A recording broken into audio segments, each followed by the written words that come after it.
Swayam Prabha. Digital India. Educated India.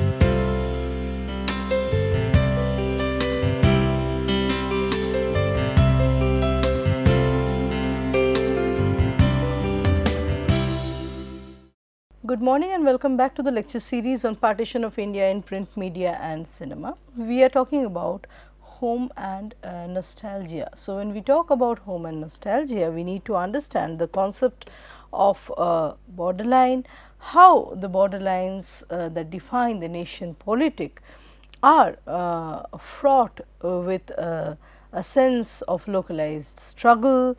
They have fluid meanings, overlapping meanings, and we understand that borders are thereby inscribed through some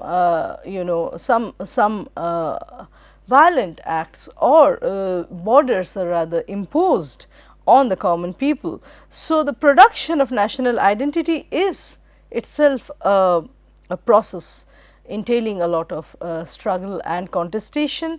So, struggle is involved in producing the citizen subject out of unmanageable accounts by common people, and these unmanageable accounts, we see how much of these accounts can be included as part of the modern history. How much of the accounts coming from the common people can be included in history in the modern times is something that needs to be examined. So, in the discourse that shapes that citizen, what is being represented, being visualized and discussed, and what is being left out is also something that needs to be studied. So, in India, this process of etching out borders, of living out some and including others that are of living out others and including some that are legitimized as, or that are tagged as legitimate subjects. This entire process is accompanied by an enormous degree of violence, which violence happening both at the physical and epistemic level. And this is not only in the case of India, this is the process of state formation, this is the process of building the nation. So, universality of cartographic metaphors, the production of this inside outside rhetoric, or the insider outsider rhetoric, that enables the border, that justifies the functioning of the border of a given country, reveals some sort of epistemic and physical violence which accompanies the enterprise called the nation building.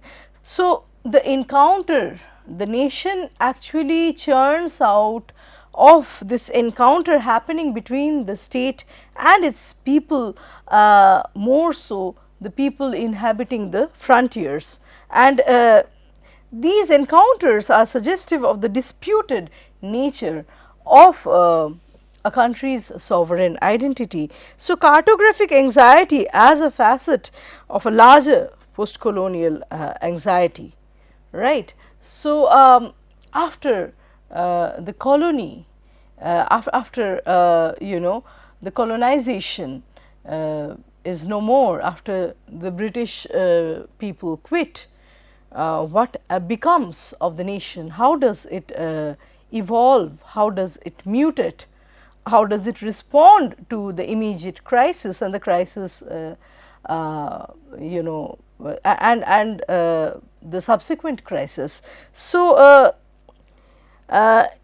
critics call this situation as suspended between a space of or a state of being a former colony and trying to become the nation, but not yet a nation. So, a kind of in-betweenness, a kind of liminal state which further aggravates further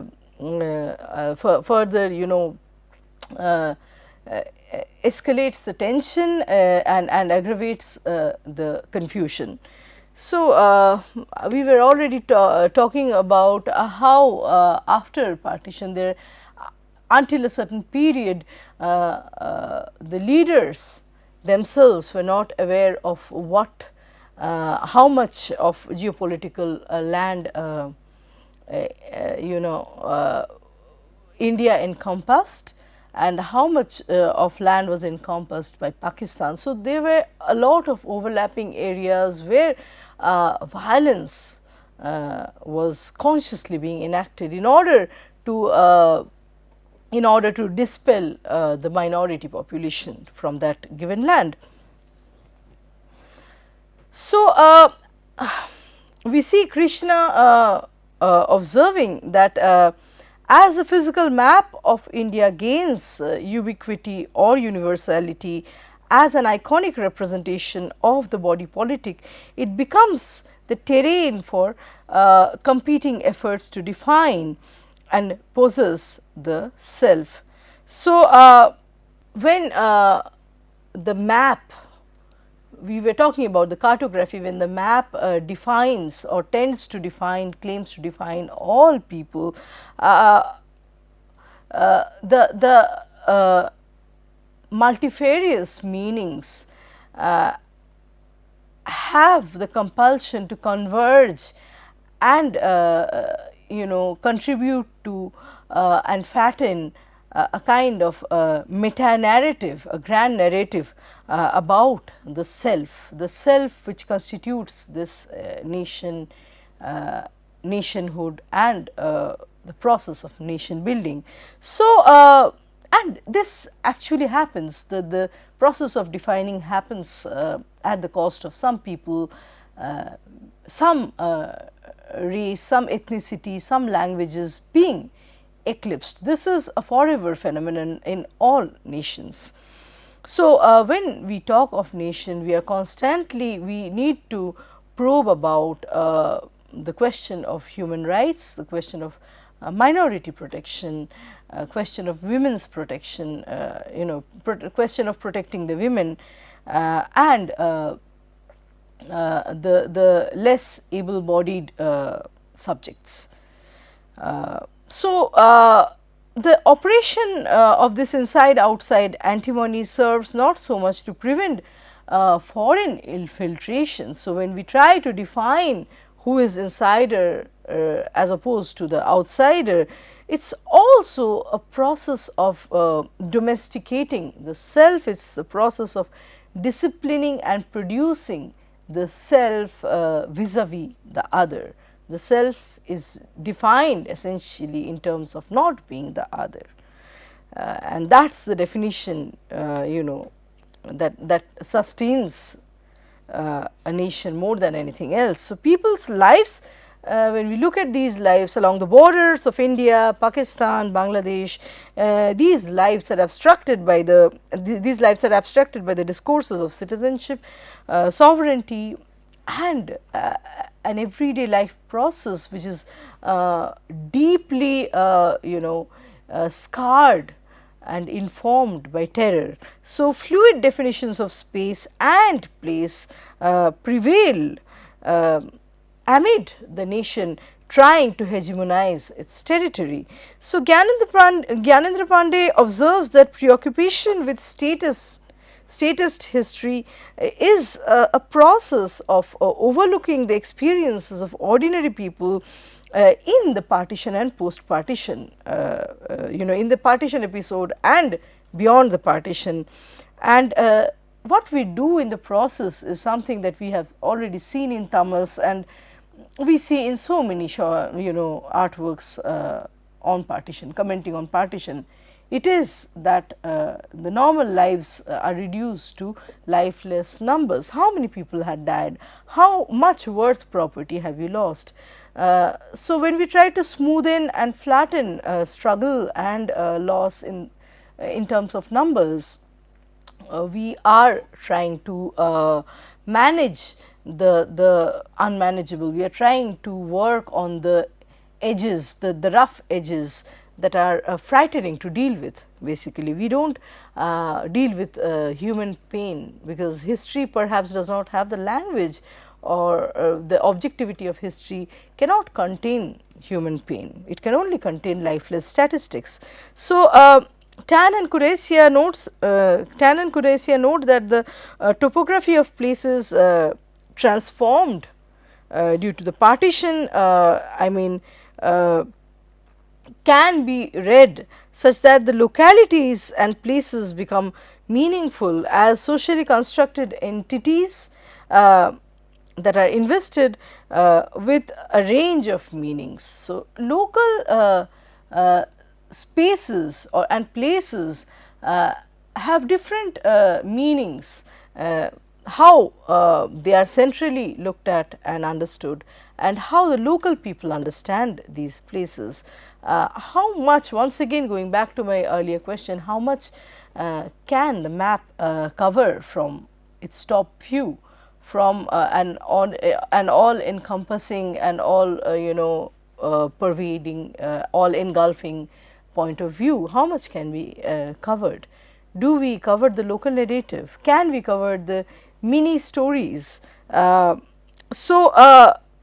These stories actually emerge from the population that inhabit the lands. So many meanings actually cross a path, they cross, they are, so a land is actually at the crossing roads of different meanings.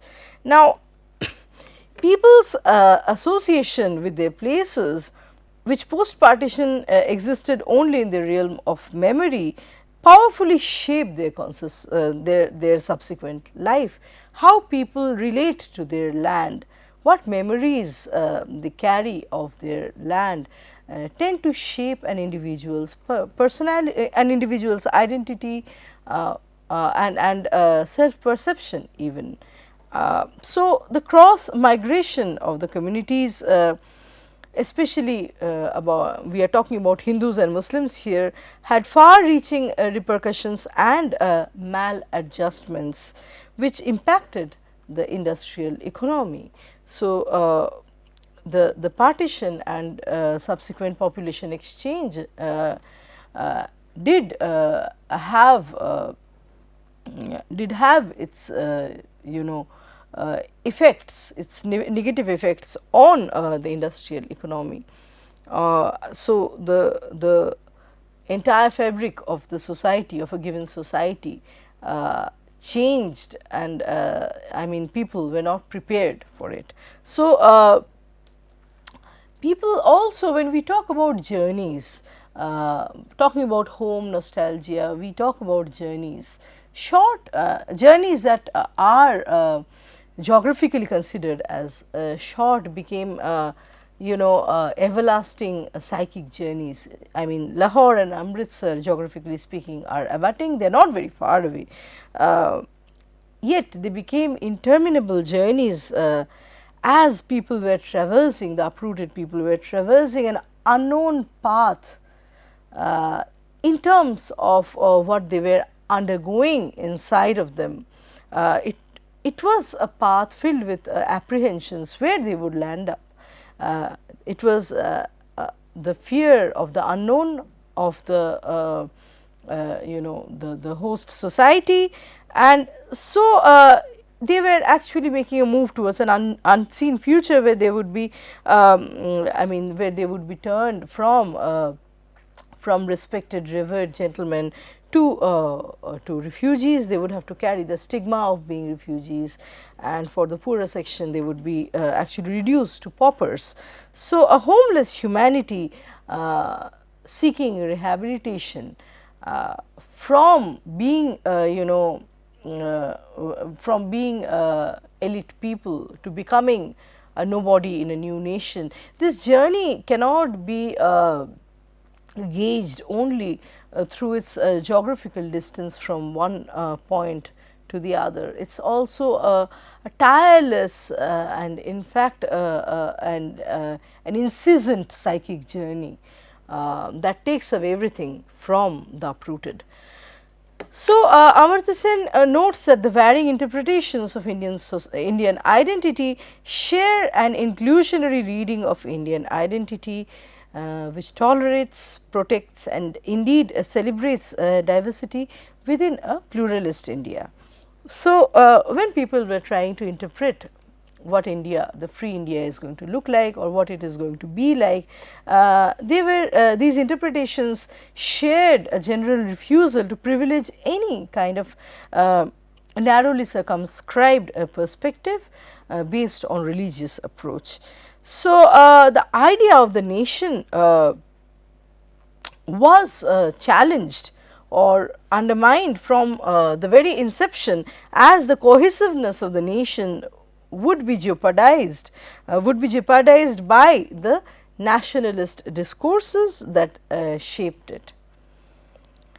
So, the official Indian historiography worked at erasing the violence of partition, and this is something we see Gyanendra Pandey repeating in so many of his works. This has been a basic premise of his arguments, that history happens through smoothing the jagged edges. So, and so the event partition had suddenly partition would be thought of as something anomalous, the Indian people from various communities not capable of doing, although it was done and it was before people's eyes. The statistics were there.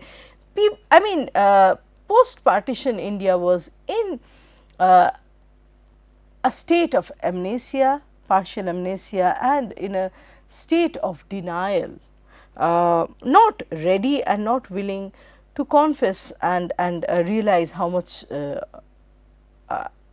of atrocity had taken place. So, so when we talk of building the nation, it is also showing the good sides of the nation, celebrating the good sides and not discussing, sweeping under the carpet every uncomfortable topic that tends to take away the glory. So, statistics made in the mid 1930s reveal that 97% of the Congress members were Hindus, and during that time Gandhi himself was invoking Hindu imagery in his public speeches in order to gather new followers. So, Congress also mutates. There is a journey that Congress undergoes, and through this journey a lot of its members do not see themselves included, do not see their own reflection in the Congress ideologies. As Congress matures and grows up, although it upholds its secular ideologies, we see Gandhi's prayer song, for example. Gandhi often uses the famous song Raghupati Raghav Raja Ram.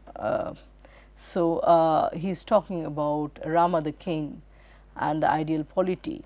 That is when the mistrust might start building within Congress, and people do not see themselves enough represented within this discourse, within this language. So, when religious iconography inspires the Congressite ideals, the seemingly secular leaders were walking the same footsteps as the Bengali nationalists who developed their political and cultural ethos based on Bankim Chatterjee's poem Vande Mataram, which inspired the anthem of the Congress party too. So, Vande Mataram, as we have discussed in one of our earliest lectures, is celebrating the motherland, calling it, celebrating India as the motherland, envisioning India as the mother figure, and in the end there are incantations that invoke goddess Durga, the goddess of warrior, and that's the point where nationalism and religious fervor, Hindu religious fervor merge, and it becomes a little exclusive, where people, where a lot of members from other communities start falling out from such imagination, because they don't see themselves included in this discourse. So, because and that's how and that actually leads to the question of having another nation defined through another religious, through another religion's signifiers, the question of having a land, a nation made by the Muslims and shaped through Islamic tenets, Islamic principles, and the Islamic value system and juridical system. So, there was a kind of misunderstanding maybe for a while that the free India would become a land of Hindus, a land that primarily harbored the Hindus and saw the Hindus as the first citizens more than others. So, Indian government tried to marginalize this tragedy, this rift among people, through focusing on the secular ideals and not so much on what went amiss, where was the lapse, and where secularism was falling short perhaps. So, so by denying this legacy of communitarian violence as a way of smoothing out cultural and religious differences, and thereby showing that everything had always been right all the while, the government was fueling some kind of collective amnesia. It was encouraging amnesia and prevented the nation from confronting its collective trauma, and thereby confronting, not only confronting, but also confessing and working through the trauma actually. This was never done in a bid to celebrate the glories. So, biased and displaced forms of partition violence permeated cultural productions. So, whenever partition came back in the official discourse, it would often come back through a lopsided, with a lopsided picture, where one community's imagination would privilege at the expense of silencing the other, and that is how partition resurfaced on the socio-political stage. So, the distinction between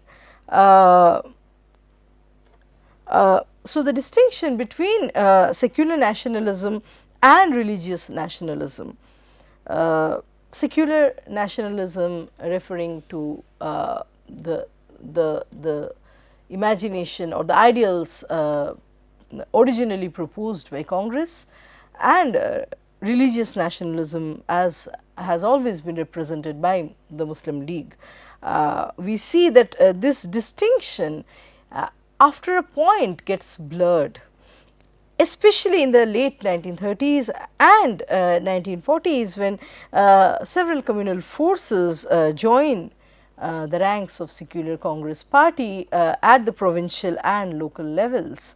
And so, we see, just going back to Garmukteshwar riot and how people were committing, Hindus were committing crimes against the Muslims, and they were wearing the Gandhi cap, and they said that this was not against the principles of Gandhian. These acts are not against what Gandhi teaches. So they were also in a way vilifying Gandhi, although not only Gandhi, but the entire Congress, when at its inception, had completely different vision. So we see that a section of Muslims that have generationally been congressmen fall out, they feel betrayed, and that's when we see Muslim League and the concept of Muslim nation as a possibility comes to the horizon. It becomes a reality from which there is no looking back, because those Muslims that were part of Congress also start supporting, they become members of the Muslim League in order to find some sense of belonging, get hold of some sense of identity for themselves. Elamore notes that personal relationships and kinship loyalties were not destroyed by partition, but they underwent forced readjustments as the refugees had to adopt the new parameters of their lives. Although languages and cultures mostly would be similar, if not the same, when compared with the local population, the host society's populace. However, the refugee crisis would live on, and it would live on through the identity classifications and the reality of the refugees struggling on an everyday basis, struggling to survive, rather than to belong. So the question of belonging to the nation state, of becoming full-fledged citizen subjects emerged much later. Initially, it was only the question of survival till a certain time. Ravinder Kaur notes this tension between differing experiences which did not create a unity in their misfortune. For example, I mean, it is very difficult, like we have said, to understand refugee crisis outside the specific cases, the localized realities. So, unless we look at the historical and the macro social processes that a people, a given refugee population deal with, interface with, we cannot understand what they have gone through. So, Selha Kirchhoff in this regard studies the situation of the Bengali refugees and Muslim settlers in Jharkhand areas, for example, who were not even directly affected by partition. So, experiences are diverse and they are never uniform, and some experiences get precedence over the other owing to who is writing, who is the mouthpiece. In the case of Bengal, the affluent Bhadralok refugees, or it would be better to call them as immigrants, the affluent Bhadralok class immigrants have mostly penned the memories on their experiences following independence, and that is the lens that has until a very recent time, that has been the persistent lens that explained the crisis of the Bengali refugees, although that has been problematized, questioned and challenged by now. And so the canon of Bengal partition literature is being visited in order to advantage other kinds of viewpoints. So, Hindu Bhadraloks and the Hindu elites were able to record their own experiences, and this was not a privilege till some time for the mass of illiterate population, to whom it was for whom it was not possible to document what they witnessed, what they underwent. So their versions are coming after a generation, which is why partition is still a burning issue. It's far from over, far from a closed chapter.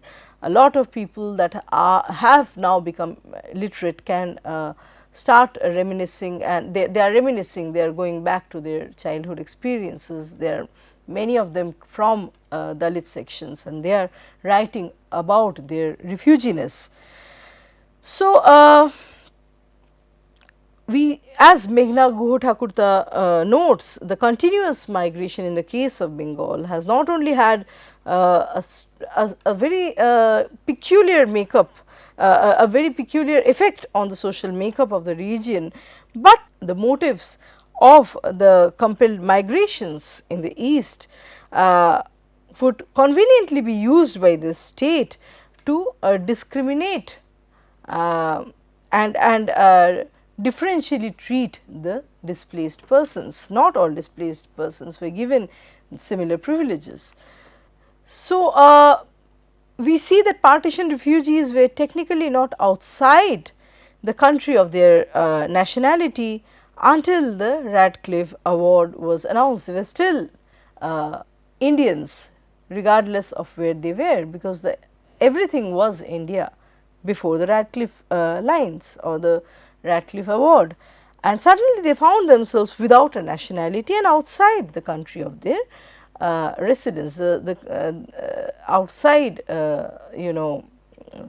what outside. So there was suddenly this crisis of a bifurcation between what they would what they were used to know, what they were used to know as their homeland, their motherland, their home, and what was to become their nation.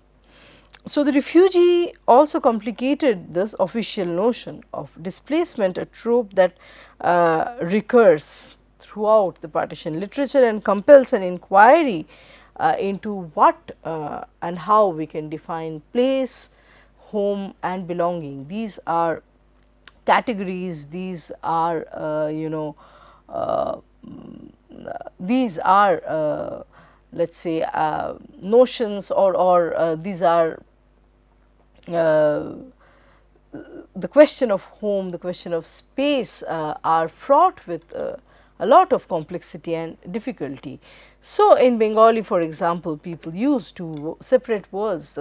I mean, a lot of refugees have the tendency, even if they have their permanent house which they have bought and which is rightfully theirs in India, they tend to call it as their basha. The basha, or where they are living, it almost the word basha reminds us of the bird's nest, and there is something temporary about it, something fragile about it, versus bari. When they talk about bari, it's an invisible thing that would, I mean, it's something that they might have never seen. It was their grandfather's property or their father's property, but that is still referred to, alluded as the permanent home, the home across the border. So, that is the permanent home where they would never live, which they can never occupy and claim, versus the basha, or the nest that they have. So, the alternate narrative of partition is difficult to analyze due to the vast scale of voiceless citizens, and a significant majority of these were illiterate. They were unable to document their own memoirs, and so marginalized groups such as women had traditional roles too. So, although they were some of them were semi-literate, some of them had little education and could write, they were dictated by the patriarchal authority, by the male centric rules of the society, where they had to serve or they had to fit into traditional roles, and this limited their expressions of freedom. It would be unthinkable for many refugee women to just sit down and pen down their thoughts, write a book about their experience, write an autobiography when they had which might be seen as neglecting one's domestic duties, domestic chores. Bidyut Chakraborty states that it is evident that the high politics of partition constituted the background of the majority of the stories that we have on partition, and the focus on the upper and the middle classes. Within newer contexts, family units were renegotiated, and the customs were also changing. This is also something we have discussed while reading Rachel Weber. Rachel Weber notes how the space from the erstwhile sprawling mansions, many of the refugees, well-off refugees, are made to live in colony houses where there are no separate rooms, there are no separate zones or domains for men and women. There is no kachari and there is no andar mahal. So, the gender relations accordingly change. A lot of customs are severed, and the traditions are remolded accordingly. So, identities are constantly in flux and layered. Apart from one's linguistic, geographical and economic background, the refugees now have to carry a new dimension of their identity, which is their identity marker as the uprooted. And then beyond language, geographical, economic facets of one's being, the religious identity marker has always been privileged by the partition discourse. Everyday effects of partition cannot be achieved enough through official letters, statistics and documents. They are limited. So, we see besides economy and politics, human dimension adds anthropological, sociological and psychological angles to the narrative. Personal narratives are imbued with gender and class connotations too. Social classifications dictate the level of exposure to the effects of partition. So, we understand the partition is not only a story of two religions, there is more to it, and this is only possible when we hear voices from below and not only from above. The psychological state of refugees was significantly impacted by their deplorable living and healthcare provisions. They were forced to regress into what Elamour calls as the Hobbesian state of nature, wherein life became nasty, brutish and short for a long time. I mean, for some it was a short period, for others it was longer. The refugees were living in subhuman existences. Mostly the population that had moved from rural areas to the hub of the urban metropolis, many confess later on that they would be allured by the glamour of city life. They had not seen people wearing shoes. They had not seen a gramophone. So, refugees, Dalit refugees are often stereotyped as increasing the incidents of theft, robbery, crime in a city after they arrive. So, this is the kind of pejorative stereotype that the Dalit refugee especially has to constantly deal with, someone that is not able to rehabilitate itself successfully. At the same time, what is very remarkable is that within the same family, from a similar background, some members go on to become very successful, others cannot achieve as much. And there is, so we see these gaps emerging within the families too, where some family members that have not been able to make it big, not even been able to find suitable jobs in the city after immigration, they are not mentioned in the family narrative. Their names are kind of covered up, because they become a source of shame and embarrassment for the family. So the narrative of the refugee rebounding, the narrative of the refugees' resilience and getting refurbishing what has been taken away by partition, can only be fed by the handful of successful family members. So within the family we see hierarchies, very interesting hierarchies emerging, and the family narrative is very selective in its representation. Who gets to permeate and become a protagonist, a character in that narrative, is also something that needs to be studied further. So the formation of group consciousness among the refugees became politicized as soon as they came under the influence of left wing groups who were to have a profound effect on government policies. This is something we see in the case of Bengal partition. I mean, how the left wing at that time, they were opposition, they were an opposition party, they had started influencing the refugees, especially as there was an increasing anti-Congress sentiment, a sense of betrayal by the Congress party. The left wing groups started having profound effect, and they actually